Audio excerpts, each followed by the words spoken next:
Hi friends, so I'll be giving a brief overview in this video for all my passionate philatelic friends across the globe, and possibly one of the largest stamp market that I visited in China. So for friends, there are two big stamp markets, one in Beijing and one in Shanghai.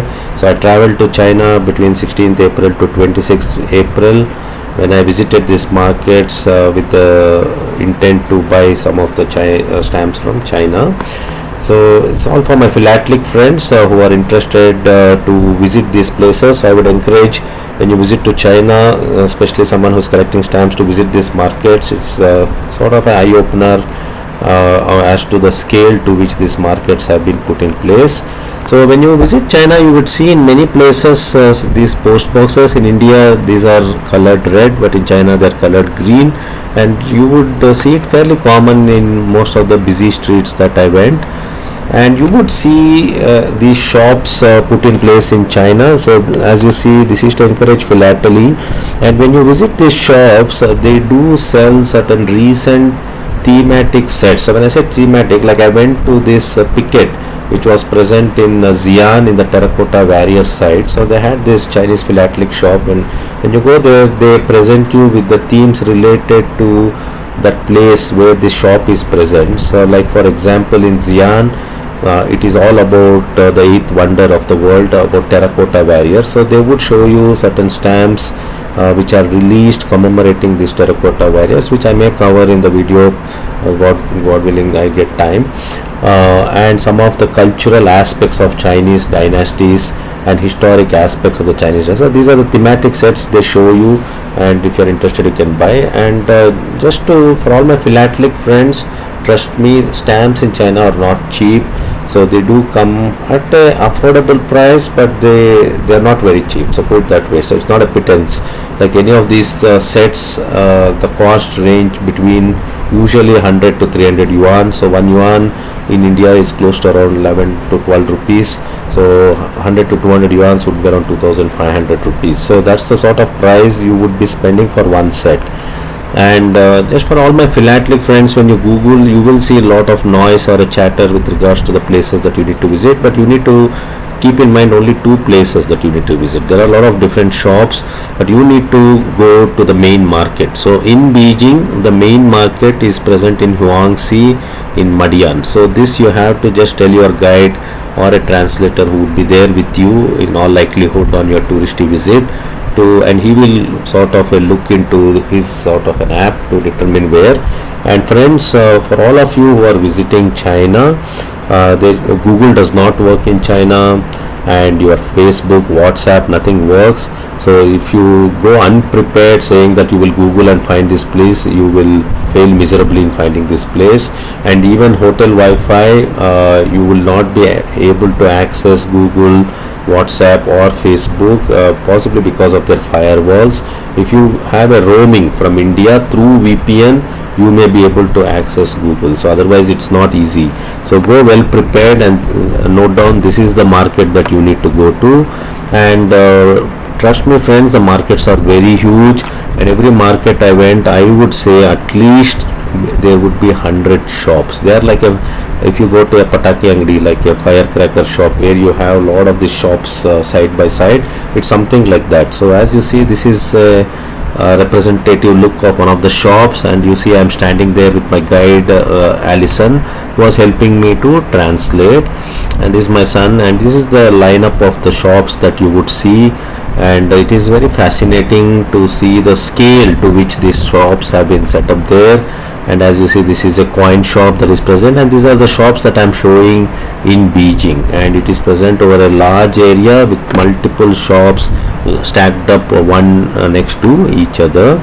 And just this is the video to show you representation as to how these markets look, friends. As you see, this is a line of markets, and there are vendors who are busy browsing through their stamps. And so when you go to these shops, go prepared with your list, because if you do not go with your list, even if you take the list, I had taken my list written in English with all Stanley Gibbons number. They don't refer to Stanley Gibbons, and the English also they cannot read. My guide had to translate the English sort of a thing that I had written to the Chinese. So as you see here, I'll just pause this video. I'm standing there explaining to him. I had taken the list of the stamps that I needed along with the pictures of the stamps. Even then, friends, I can say I could only source around 60% of the stamps that I had intended to buy. And so it is, so in fact I had translated the English version into the Chinese text format when I went to Shanghai to show them this is the list I want. So to that effect, you have to be, to that effect and to that extent, you need to be prepared when you go there. So don't go unprepared, and preferably you can sort of take pictures of the stamps that you are looking for if it's a old one. And just I'll pause this video a little bit just to show you all those red sort of a books, all their Chinese yearbooks. So like in India they have yearbooks which not necessarily may be coming regularly, but there every year they come out with these red yearbooks, like you have 1974, 75 yearbook, 76 yearbook. So I wanted to buy these yearbooks, but unfortunately all these yearbooks are in Chinese. So even I had bought, so I wouldn't be able to understand why the stamp is released, what is depicted on the stamp, so on and so forth. So everything is in Chinese. I did ask them whether there is an English version of these yearbooks. They do not print the English version of these yearbooks, at least in China. At least I couldn't find. If you find, you please let me know. But as you see, I visited these shops and they do not have these yearbooks. They're beautiful yearbooks. I have to really applaud the China for putting in China Post to making these beautiful yearbooks, which are very nicely done with lot of descriptions about the stamp and explanation about the stamps, nicely mounted in the clear mounts. So that's me again, as you see, trying to talk to them, explain to them about the list that I not in Beijing. I would have got 30. See, you can see the list I have taken. Just I'll pause the video a little bit here, and if you see, that's the list. You can see that list I have with all the stamps which I had taken as a print. Even with that, as I said, I could source around 30-40% of the stamps from Beijing, and the rest I sourced from Shanghai. So all in all, I would have got around 60-70% of the stamps list that I had made, friends. And another important thing to make a note is, when you visit this stamp market either in Beijing or Shanghai, go early, because they do close very promptly at 4:30 p.m. So they do not really encourage you or encourage any business after 4:30. They'll just say shop is closed. So they are not interested whether you have truckloads of money to spend there to buy the stamps. They're least interested. 4:30 they just close. So my understanding was possibly these shops are allocated by the government to them, and they're meant to close at possibly 4:30 p.m. So that is something that is my wife and my family who are there. So when you go to Shanghai, this is the address, friends. It's Zhangong Mansion in the Lugong Market, Jumen Road, Shanghai. So if you just say Lugong Market, Jumen Road, the guide would be able to help you to take you there. So I visited on 23rd April. So, and most of these markets, they look like this. So they have some transparent sort of a barrier between the entry port, possibly to prevent the dust entering the market. Even both Beijing and Shanghai, they have this transparent sort of a barrier between the entry and the gate. So as you see, I am again going through this Shanghai market. In Shanghai, the whole ground floor is full of coin shops, coin and banknote shops, and it is fairly overwhelming. The first floor is full of banknote, and as I said, from my perspective, I felt the Shanghai stamp market was much bigger, or maybe of the same size, but both of them are fairly overwhelming and they're mammoth looking with lot of shops. It can be quite formidably impressive and overwhelming when you go there. And it is good all philatelists who visit China to make some attempt to visit this. And for all my philatelic friends, November there is a world sort of a philatelic world or Asia philatelic exhibition happening in Shanghai.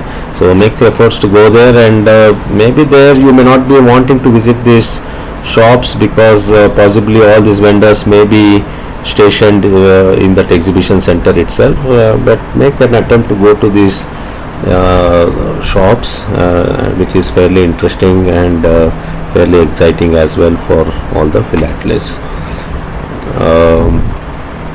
And as I said, they only refer to the Chinese catalog, so all your Stanley Gibbons numbers, Scott numbers really doesn't matter to them, and they don't go with that number. So it is desirable that you go with a guide, because the guide, he or she, can translate what is written or what is your need to them, and it may be little more easier, and you may save time when you are buying them.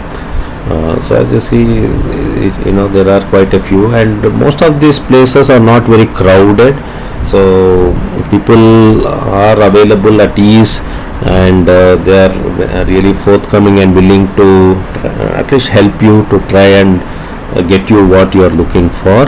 And many of them would be busy trying to sort out their stamps into albums and working with their forceps on different aspects, so on and so forth, and some of them would be sitting busy with their phones, as one would expect when they're not busy. So just appreciate the scale of this market. So this is how the markets look there, friends.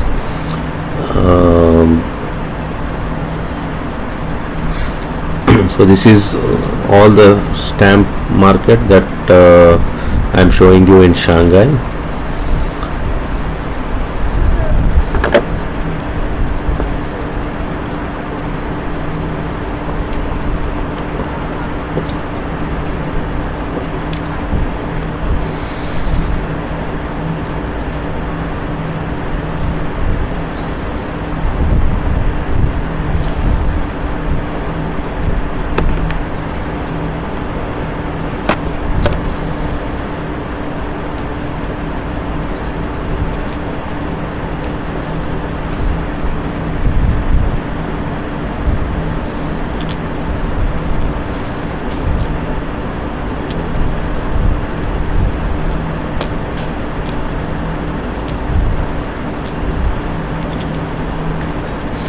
And if you see, some of the shops will be closed, not all shops are open.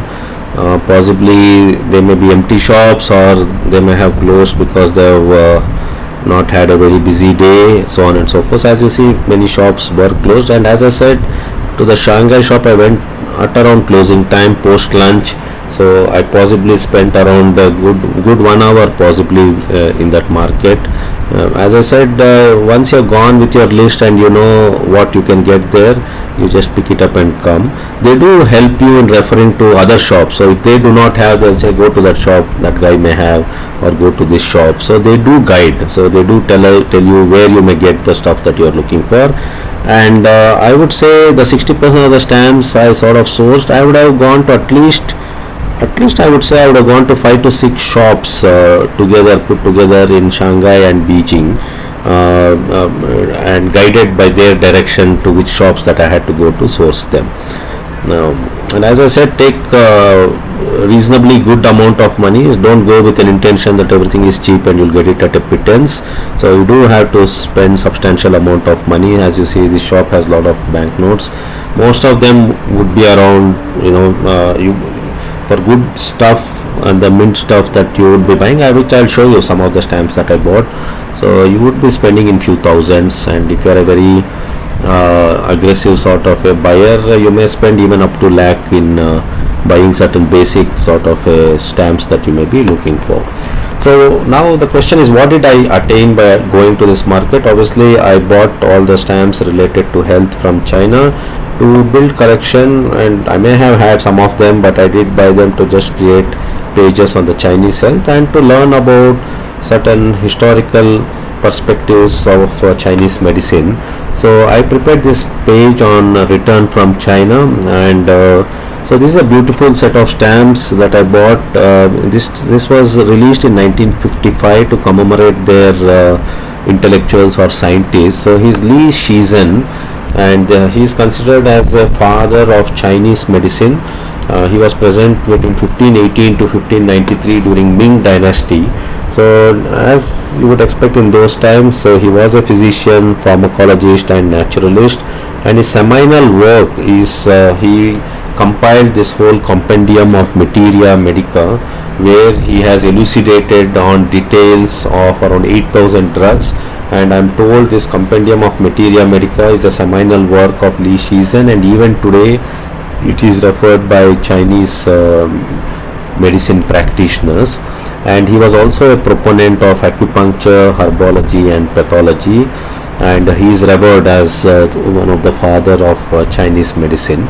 So these are some of the historical vistas and perspectives that you would gain and learn, keeping stamp as a window to dwell into the history of medicine, which I do, and I take passion in dwelling into the history of medicine through this stamp. So this was another stamp I bought, which was released in 1955 to commemorate 50th anniversary of Chinese Red Cross. As you see, the stamp shows a nurse and a Red Cross worker, and this is a simple set of 5 stamps released in 1960 to commemorate public health campaign. Trust me friends, this is reasonably expensive stamps. So I spent around 700 yuan, which would come to close to around 8,000 rupees. And even if you refer to a lot of selling websites like Del Campe or eBay and so on and so forth, you would see the listed price would be somewhere be around 7,000 to 10,000. So it is a fairly expensive, but it's a good set. I spent around 700 yuan to get this set of 5 stamps, and as you see, they are in a good mint sort of a condition. This is another stamp which I bought, and this is also not very cheap. It cost me around 100 or 150 yuan, close to 2,000 rupees, to commemorate 70th birth anniversary of Norman Bethune. He was a Canadian physician between 1890 to 1939. Why did Chinese commemorate him? Because he served in the Second World War in China alongside the China when they were fighting the Japanese in the Second Sino-Japanese War between 1937 to 1945. And he made lot of innovative sort of a development in the battlefield medicine, and he was a proponent of socialized healthcare, where he was a pioneer in setting up the mobile sort of a blood bank, which was possibly non-existent at that point of time, and mobile surgical units, which helped to save lot of Chinese soldiers in the war between China and Japan in Second World War. And he also had a role to play in the first Spanish Civil War. His work was hugely acclaimed, and Mo Zedong has mentioned about, has documented with the uploads on his efforts to protect lives in China and in the Chinese army. So he had played a very significant role in the Second Sino-Japanese War. And there are 2 sets of stamps, and this stamp was released in 1960 to commemorate 70th birth anniversary. There's another set which is released to commemorate his death anniversary as well. And Canada and China both have issued joint issues, which I may cover in the later videos, God willing I get some time. And this is the last set that I have included in that 1-page display, which was a beautiful set of 4 stamps released in 1976 to commemorate their medical achievements. And this is also not very cheap. I think I must have paid around 200 yuan, which is close to around 2,500 rupees. So stamp to commemorate heart surgery and restoration of the limb loss by a tractor driver, and Chinese some exercise for the fractured arm. And this is a stamp depicting a patient who has succeeded in putting a thread through the needle after the cataract surgery. So these are some of the medical stamps that I bought. I bought quite a few of them on their culture and some of the historical tidbits or historical sites that I visited. And as I said, I sourced around 60% of the medical stamps, which I'll try to cover in the subsequent videos. So you can visit my website www.drpradeeprangappa.com. In this website there is a separate philately section where all these pages that I sort of create, dwelling into the history of medicine or dwelling into certain cultural highlights of the country or the historical tidbits of the country, they're all sort of catalogued into different subsections, and all these are there on the gallery as a display for you. You can go through at leisure if you are interested in learning on the history of medicine through philately, and all for my philatelic friends. So thank you and all friends. So hopefully this video will give you some sort of a insight when you visit China, and encourage you to visit this sort of a stamp market, which I believe is the largest sort of a stamp shops that I have visited until now. I visited close to around 15 countries, but I don't think any country had such a huge stamp shop that I visited. So this is something which was fairly overwhelming, and I applaud the efforts by the China Post in encouraging this beautiful hobby of philately. So thank you one and all.